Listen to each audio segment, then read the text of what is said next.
Hali gani mwanafamilia wa channel tupendwa hii hapa ya Kileo Media.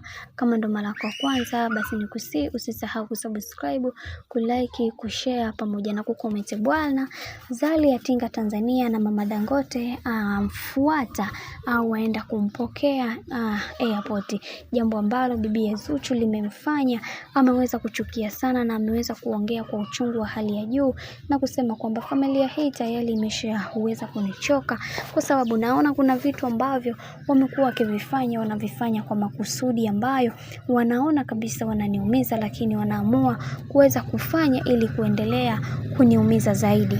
Jambo ambalo kwa upande wa bibi Zuchu ameweza kuumia sana na ameweza kuongea vitu vingi ambavyo vimewafanya watu wengi waweze kumuonea huruma na kusema kwamba kiukweli kwa hiki ambacho alichoweza kukifanya kaka yetu Diamond Platnumz ameweza kukosea sana. Lakini pia tuliweza kuona baadhi ya watu wengi wakasema kwamba mwana kulitafuta mwana kulipata, hatimaye kapata kile ambacho alichokuwa anakitafuta kwa muda mrefu. Tulimwambia Diamond Platnumz ni mwanaume ambaye hajatulia, lakini yeye aliendelea kumng'ang'ania na kusema kwamba hachiki mtu, mpaka nyimbo akatuimbia kutuchamba.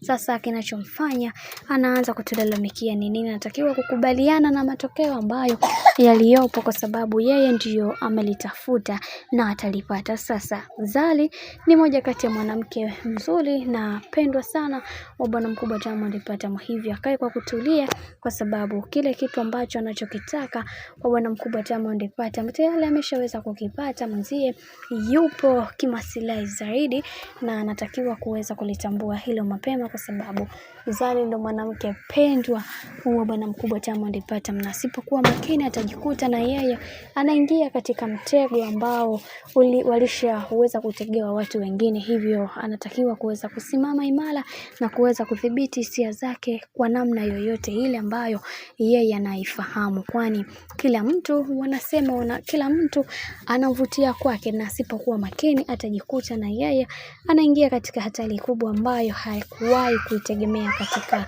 maisha yake yote kiujumla. Bwana, mambo ndo kama hivyo. Zari ameshaweza kuwasili na hataki kabisa masiala kwenye swala hili, na tumeweza kuona ni namna gani ambavyo alivyoweza kuwafanya watu wengine waweze kumwamini zaidi na kuweza kuwafanya watu wengine waendelee kumkubali katika kila hatua ya maisha ambayo anayoipiga. Bwana Zari ni moja kati ya mke pendwa wa bwana mkubwa Diamond Platnumz, na ameweza kuonesha msimamo wake wa hali ya juu katika kila hatua ya maisha ambayo anayapitia. Kwanza ni mwanamke ambaye anajielewa na kujitambua, hivyo kuna mambo mengi ambayo Zuchu anatakiwa kuweza kujifunza kwa bibi Zari. Hizo ni comment za watu wengi ambao wameweza kutoa maoni yao kuhusiana na hiki ambacho kinachoendelea kwa sasa. Hivyo kwa upande wa haya yote ambayo yaliweza kuzungumzwa, bibi Zari anatakiwa kuweza kujipanga kwa namna yoyote ili kuweza kuhakikisha kila kitu kinakuwa sawa katika kila hatua ya maisha yake. Asipoangalia atajikuta anaingia katika mtego mkubwa ambao hakuweza kutegemea kama haya yote yangeweza kutokea katika maisha yake kiujumla, kwa sababu kuna mambo mengi ambayo yanayoendelea kwa kipindi hiki. Takiwa kuchukua hatua kubwa mapema kabla mambo hayajaweza kuharibika. Bwana, mambo ni mengi sana kuhusiana na haya yote ambayo yanayoendelea kwa kipindi hiki. Mimi naomba nikusii kitu kimoja, kama ndo mara yako kwanza basi nikusii usisahau kusubscribe, kulike, kushare pamoja na kucomment kama ndo mara yako kwanza. Bye bye.